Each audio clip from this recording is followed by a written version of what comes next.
Bem-vindos, amantes da escuridão, a mais uma jornada sinistra em nosso canal de contos de terror. Preparem-se para mergulhar nas profundezas do desconhecido, onde sombras ganham vida e segredos ocultos emergem da escuridão. Hoje temos uma história que irá arrepiar a espinha e deixar a sua mente inquieta. Mas antes de nos aprofundarmos nessa narrativa sombria, não se esqueça de se inscrever, ativar o sininho para receber notificações e deixar seu like, pois o terror aguarda por você. Prepare-se para ser transportado para um mundo onde a linha entre realidade e pesadelo se desfaz. Sem mais delongas, mergulhemos de cabeça em mais um conto que desafiará os limites da sua coragem. Luzes apagadas, fones de ouvido ajustados e que a escuridão nos guie nesta jornada sombria. Começamos agora.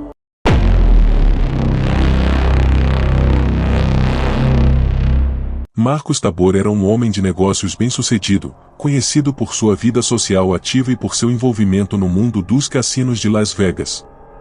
Ele era frequentemente visto em eventos de alto perfil e era conhecido por sua natureza extrovertida. Sua vida parecia estar em alta quando, de repente, ele se tornou a vítima de um crime horrível. Na manhã do dia 12 de fevereiro de 2001, os funcionários do motel encontraram o corpo de Marcos Tabor em seu quarto. O que eles descobriram foi um cenário macabro. Tabor havia sido espancado e esfaqueado. Havia sinais claros de luta, e a cena do crime era indicativa de um ataque violento e desesperado. A investigação inicial revelou que Tabor tinha sido visto pela última vez em um cassino local, onde havia se encontrado com algumas pessoas que mais tarde se tornariam importantes na investigação. Esses encontros levantaram suspeitas de que o crime poderia estar relacionado com suas atividades no cassino e com pessoas envolvidas em apostas e jogos de azar. Durante a investigação, os detetives descobriram que Tabor estava envolvido em uma disputa com um grupo de indivíduos que frequentavam o mesmo cassino. A briga, que começou como uma simples discussão sobre apostas, rapidamente escalou para um conflito violento. A conexão entre a disputa e o assassinato foi confirmada quando alguns dos envolvidos foram encontrados com evidências de envolvimento no crime. O principal suspeito foi identificado como Richard O'Rickey Thompson, um conhecido jogador compulsivo que havia perdido uma grande quantia de dinheiro para Tabor em uma noite de apostas. A análise das câmeras de segurança do cassino mostrou Thompson e outros indivíduos se aproximando do motel na mesma noite do assassinato. Thompson foi posteriormente preso e acusado de ser o responsável pelo crime. A história se desenrolou em um tribunal tenso, onde a defesa de Thompson alegou que ele não era o responsável pelo crime e que as provas contra ele eram circunstanciais. A acusação, por outro lado, apresentou uma série de evidências que ligavam Thompson diretamente ao crime, incluindo registros de chamadas, testemunhas oculares e análises forenses. O julgamento atraiu atenção significativa da mídia devido à natureza violenta do crime e à fama de Tabor no mundo dos cassinos. Durante o processo, foram revelados detalhes sobre a vida secreta de Tabor e sobre as tensões que ele havia enfrentado com várias pessoas, o que adicionou uma camada de complexidade ao caso. Eventualmente, Thompson foi condenado pelo assassinato de Marcos Tabor. O caso destacou não apenas a violência que pode estar oculta sob a superfície brilhante de Las Vegas, mas também as complexas interações humanas que podem levar a tragédias violentas. O assassinato de Tabor serviu como um lembrete sombrio de que, mesmo em uma cidade conhecida por sua diversão e entretenimento, a violência pode ocorrer e deixar cicatrizes profundas na comunidade. O caso continua a ser uma parte significativa da história criminal de Las Vegas, ilustrando como o glamour e a opulência da cidade podem, às vezes, mascarar os aspectos mais sombrios da vida. A memória de Marcos Tabor e o impacto de seu assassinato permanecem presentes na cidade, lembrando a todos que, por trás das luzes brilhantes e das festas exuberantes, pode haver uma realidade muito mais sombria.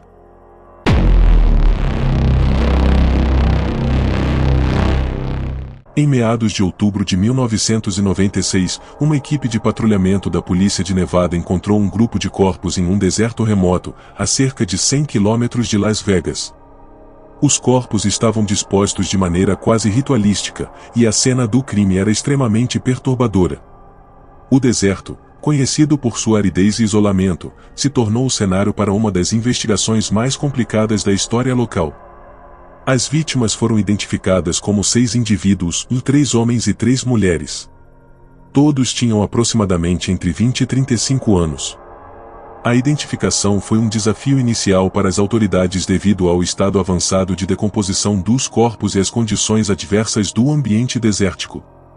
A identificação foi possível após a realização de testes de DNA e a comparação de registros de pessoas desaparecidas.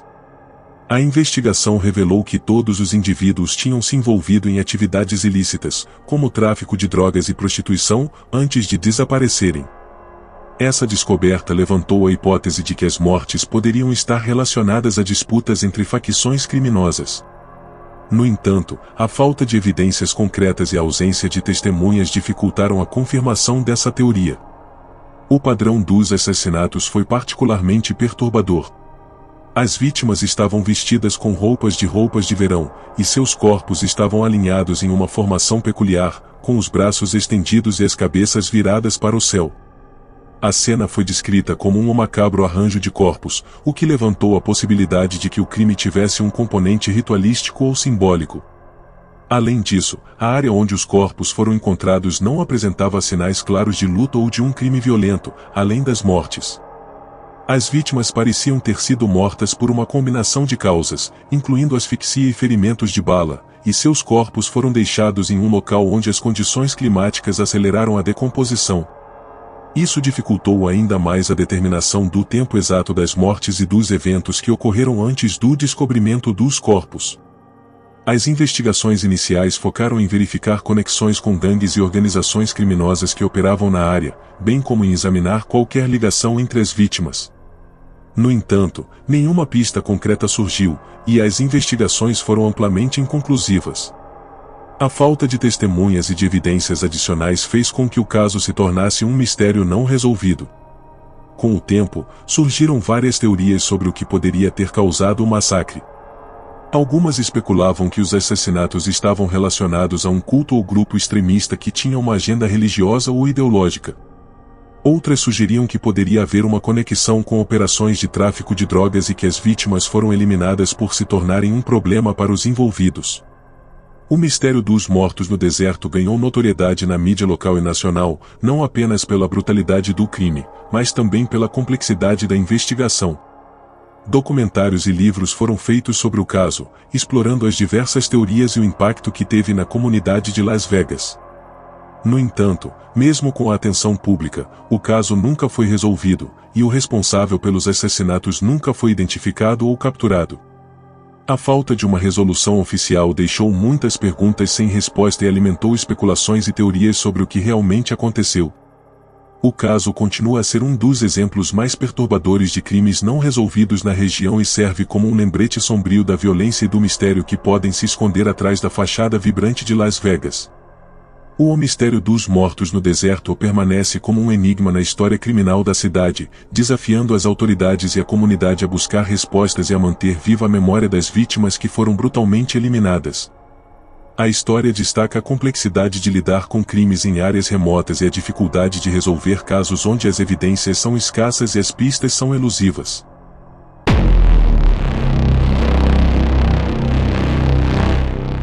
A história começou em janeiro de 2006, quando os funcionários do Caesars Palace, um dos hotéis mais renomados de Las Vegas, encontraram um corpo em um dos quartos de luxo. A vítima era uma jovem mulher identificada como Jessica Collins, uma estudante universitária que estava na cidade para uma conferência. O corpo foi encontrado em uma condição horrível, e o que parecia ser um simples acidente logo se transformou em um enigma complexo e sombrio. Jessica foi encontrada em um dos quartos mais exclusivos do hotel, conhecido por sua opulência e segurança de primeira linha. A cena do crime era perturbadora, o corpo estava em uma posição aparentemente ritualística, e havia sinais de uma luta violenta. A primeira impressão foi de que o crime poderia ter sido motivado por um roubo ou um ataque sexual, mas à medida que a investigação avançava, surgiram detalhes que complicaram ainda mais o caso. As autoridades descobriram que Jessica tinha sido estrangulada e que, antes de sua morte, havia sinais de que ela havia sido torturada. Além disso, o quarto estava repleto de itens pessoais de Jessica, o que indicava que o crime não foi motivado por um roubo. A ausência de evidências de arrombamento ou de invasão sugeriu que a vítima conhecia o agressor ou tinha sido atraída para o quarto por alguém que ela confiava. O caso rapidamente ganhou a atenção da mídia, não apenas pelo brutal assassinato, mas também pela localização do crime. O Caesars Palace era conhecido por sua segurança rigorosa e pela presença constante de câmeras de vigilância, o que levantou a questão de como alguém poderia cometer um crime tão violento em um ambiente tão protegido. A investigação revelou que Jessica havia sido vista em várias câmaras de segurança no hotel, mas as imagens não mostravam claramente quem poderia ter entrado em seu quarto. As imagens de CCTV mostraram que ela foi acompanhada até o quarto por um homem que, posteriormente, desapareceu. A identidade desse homem e as circunstâncias exatas de sua interação com Jessica permaneciam desconhecidas. O enigma se aprofundou quando a polícia descobriu que Jessica tinha recebido ameaças de um desconhecido nas semanas anteriores ao seu assassinato. Essas ameaças foram relatadas, mas nunca foram levadas a sério, e os motivos por trás delas não foram imediatamente claros. A investigação sobre essas ameaças levou a poucas respostas concretas. À medida que a investigação avançava, surgiram várias teorias sobre o que poderia ter levado ao assassinato. Algumas especulavam que o crime poderia estar relacionado a um esquema de chantagem envolvendo alguém de dentro do hotel, enquanto outras sugeriram que Jessica havia se envolvido em atividades ilícitas, o que poderia ter a colocado em perigo. No entanto, nenhuma dessas teorias foi confirmada. O caso se tornou ainda mais misterioso quando outras 2 mortes ocorridas no hotel em um período de 6 meses foram ligadas ao caso de Jessica. Ambas as vítimas tinham circunstâncias semelhantes, eram mulheres que estavam hospedadas no Caesars Palace e foram encontradas em situações perturbadoras e violentas. Essas mortes levantaram a possibilidade de um padrão de comportamento criminoso, mas as autoridades lutaram para estabelecer uma conexão clara entre os casos. A investigação se arrastou por anos sem avanços significativos. O principal suspeito, o homem visto nas câmeras de segurança, nunca foi identificado, e o caso ficou sem uma solução. O mistério do caso do Hotel Caesars Palace deixou a comunidade de Las Vegas e os funcionários do hotel em um estado de choque e insegurança. O caso também gerou uma série de especulações e teorias conspiratórias, muitas das quais giravam em torno de possíveis encobrimentos e corrupção dentro do hotel ou da cidade. Apesar dos esforços das autoridades e da pressão da mídia, o assassino de Jessica Collins e das outras vítimas nunca foi preso. Em 2012, uma nova investigação foi iniciada após o surgimento de uma pista que sugeria que um antigo funcionário do hotel poderia estar envolvido. No entanto, essa pista se revelou falsa, e o caso retornou ao estado de frustração e incerteza. Hoje, o caso do Hotel Caesars Palace continua a ser um dos maiores mistérios não resolvidos de Las Vegas. A brutalidade do crime, a localização de luxo e a complexidade do caso mantêm o caso vivo na memória pública e o tornam um exemplo sombrio de como até mesmo os lugares mais seguros e sofisticados podem ser cenários de violência e mistério. A história serve como um lembrete da fragilidade da segurança e da facilidade com que a violência pode se infiltrar em qualquer lugar, desafiando as autoridades e deixando um rastro de perguntas sem resposta. O caso do Hotel Caesars Palace é um exemplo perturbador de como o glamour e o luxo podem ser ensombrados por tragédias imprevistas e enigmas cruéis.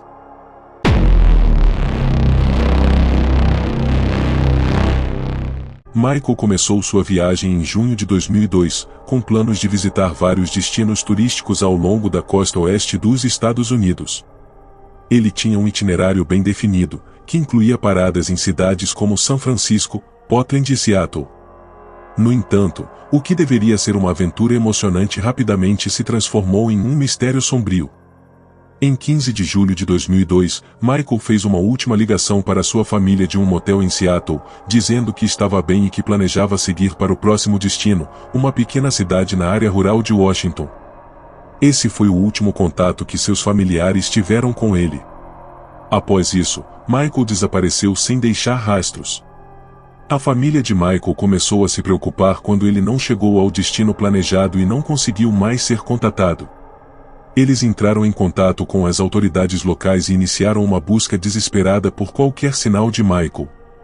Inicialmente, a investigação focou em sua última localização conhecida, um motel em Seattle.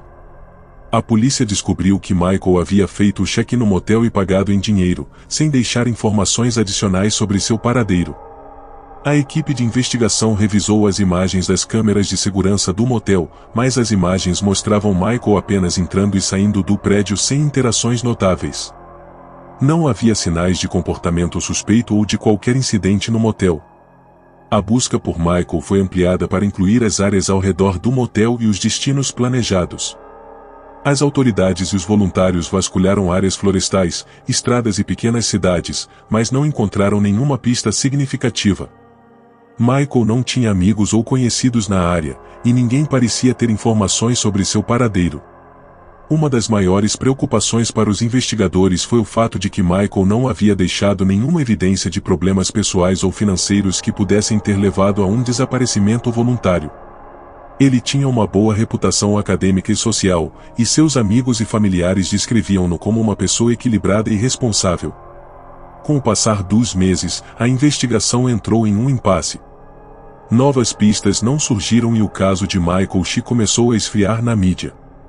A família continuava a fazer apelos públicos e a organizar eventos para manter o caso em evidência, mas a falta de informações fez com que o caso permanecesse não resolvido. Em 2004, uma nova pista surgiu quando um trabalhador de uma estação de serviço em uma cidade próxima relatou ter visto um homem que correspondia à descrição de Michael. No entanto, essa informação não levou a nenhum avanço significativo, e a busca foi novamente frustrada. A pista se mostrou infrutífera, e Michael continuou desaparecido. Com o tempo, as teorias sobre o desaparecimento de Michael começaram a se multiplicar. Algumas teorias sugeriam que ele poderia ter sido vítima de um crime, enquanto outras especulavam que ele poderia ter sido sequestrado por alguém que o conhecia. Outras ainda levantaram a possibilidade de que ele poderia ter sido vítima de um acidente ou de uma situação imprevista. Um fator que complicou ainda mais o caso foi a falta de evidências claras e a natureza misteriosa de seu desaparecimento. A ausência de pistas concretas e a falta de uma testemunha ocular tornaram o caso particularmente desafiador para as autoridades. Michael Shi se tornou um nome associado a um dos mistérios não resolvidos mais intrigantes da década de 2000. Em 2006, a polícia recebeu uma denúncia anônima que alegava que Michael havia sido visto em um local remoto na região rural de Washington. A denúncia levou a uma nova busca na área, mas novamente, não foram encontradas evidências conclusivas. A falta de provas e o caráter vago da denúncia deixaram o caso em um estado de estagnação. O desaparecimento de Michael Shi continua a ser um caso não resolvido e um mistério angustiante para sua família e amigos. A falta de respostas e a dificuldade em encontrar pistas sólidas tornaram o caso um exemplo de como, mesmo com esforços substanciais e um intenso desejo de encontrar respostas, certos desaparecimentos permanecem envoltos em mistério. A história de Michael Shi é uma lembrança dolorosa de como a vida pode mudar de forma inesperada e como a busca por respostas pode ser um desafio constante. O caso também destaca a importância da persistência e da esperança para aqueles que enfrentam o desaparecimento de um ente querido, apesar das dificuldades e da falta de progresso. O desaparecimento de Michael Shi é uma história que continua a fascinar e a intrigar, mantendo sua presença na memória daqueles que buscam entender o que aconteceu com ele.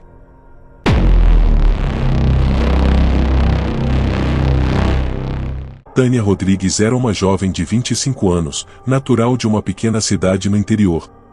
Desde cedo, ela demonstrou grande potencial acadêmico e profissional. Formou-se em administração de empresas e começou a trabalhar em uma empresa de renome na área de marketing. Conhecida por sua inteligência e simpatia, Tânia rapidamente conquistou o respeito e a amizade de seus colegas de trabalho e de sua comunidade. Além de sua carreira, Tânia tinha uma vida social ativa, gostava de viajar e participar de eventos sociais, e estava envolvida em várias atividades comunitárias. Em 15 de setembro de 2013, Tânia foi vista pela última vez saindo de seu trabalho em uma tarde de sexta-feira. Ela planejava encontrar-se com amigos para um jantar e depois ir a um evento de caridade.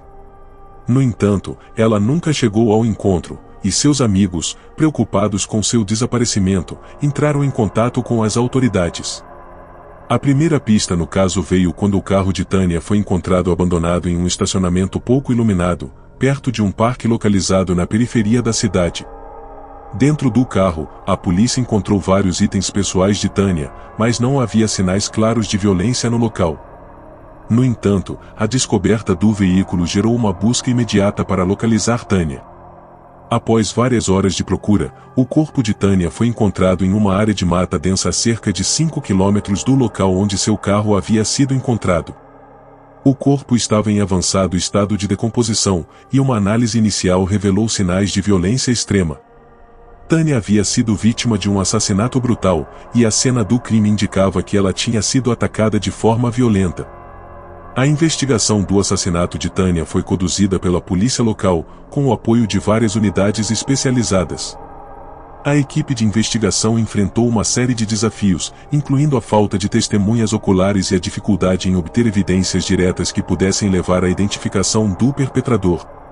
Uma das principais dificuldades enfrentadas pelos investigadores foi o estado avançado de decomposição do corpo, que limitou a quantidade de evidências físicas que poderiam ser coletadas. No entanto, a polícia conseguiu reunir várias evidências importantes, incluindo análises forenses e depoimentos de pessoas que tinham visto Tânia na última vez que ela foi vista. Durante a investigação, foram examinados os registros telefônicos e as mensagens de texto de Tânia, e também foram entrevistados amigos, colegas de trabalho e familiares. A polícia procurou por possíveis motivos que pudessem ter levado ao crime, como disputas pessoais ou profissionais, mas não encontrou evidências concretas de que Tânia tivesse problemas significativos que pudessem ter desencadeado o assassinato. À medida que a investigação avançava, vários suspeitos foram identificados e interrogados. Entre eles estavam conhecidos de Tânia, colegas de trabalho e até mesmo estranhos que haviam sido vistos nas proximidades da cena do crime. No entanto, nenhum dos suspeitos conseguiu fornecer um álibi convincente ou foi capaz de ser ligado diretamente ao crime. Uma das teorias principais que surgiu durante a investigação foi a possibilidade de que Tânia tivesse sido vítima de um ataque aleatório por um criminoso desconhecido. A falta de evidências claras sobre um motivo específico levou os investigadores a considerar a possibilidade de que o crime poderia ter sido cometido por alguém que Tânia não conhecia pessoalmente. Outra teoria que foi explorada foi a possibilidade de que o assassinato pudesse estar relacionado a uma forma de vingança pessoal ou a um crime passional. A polícia examinou as relações pessoais de Tânia e verificou se havia algum possível desentendimento ou relacionamento conturbado que pudesse ter levado ao crime. No entanto, a investigação não encontrou evidências conclusivas que sustentassem essas teorias. Após meses de investigação intensiva e buscas sem sucesso por novos suspeitos, o caso do assassinato de Tânia começou a esfriar. No entanto, a pressão da comunidade e o desejo de justiça para Tânia mantiveram o caso em evidência, e a polícia continuou a trabalhar incansavelmente para resolver o crime. Finalmente, em janeiro de 2015, um novo suspeito foi identificado após uma análise adicional das evidências coletadas durante a investigação. O suspeito, um homem com antecedentes criminais e que havia sido visto na área próxima ao local do crime, foi preso e acusado do assassinato de Tânia. O julgamento do suspeito começou em setembro de 2015 e foi amplamente coberto pela mídia local. Durante o julgamento, foram apresentadas evidências que ligavam o suspeito à cena do crime, incluindo testemunhos e análises forenses. O réu foi considerado culpado e condenado à prisão perpétua sem possibilidade de liberdade condicional. O caso do assassinato de Tânia deixou um impacto duradouro na comunidade local e em sua família. A perda de uma jovem promissora e a violência brutal do crime causaram uma grande comoção entre amigos, familiares e membros da comunidade. O caso também destacou a importância da justiça e do apoio às vítimas de crimes violentos. A história de Tânia é lembrada como um exemplo doloroso de como a vida pode ser interrompida de forma abrupta e violenta. Sua memória é preservada através de eventos de caridade e campanhas em sua homenagem, que visam aumentar a conscientização sobre a violência e apoiar outras vítimas e suas famílias. O assassinato de Tânia é um lembrete sombrio da fragilidade da vida e da necessidade contínua de justiça e segurança para todos. A história de Tânia continua a ser um símbolo de luta e esperança para aqueles que enfrentam a dor e o sofrimento causados por crimes violentos.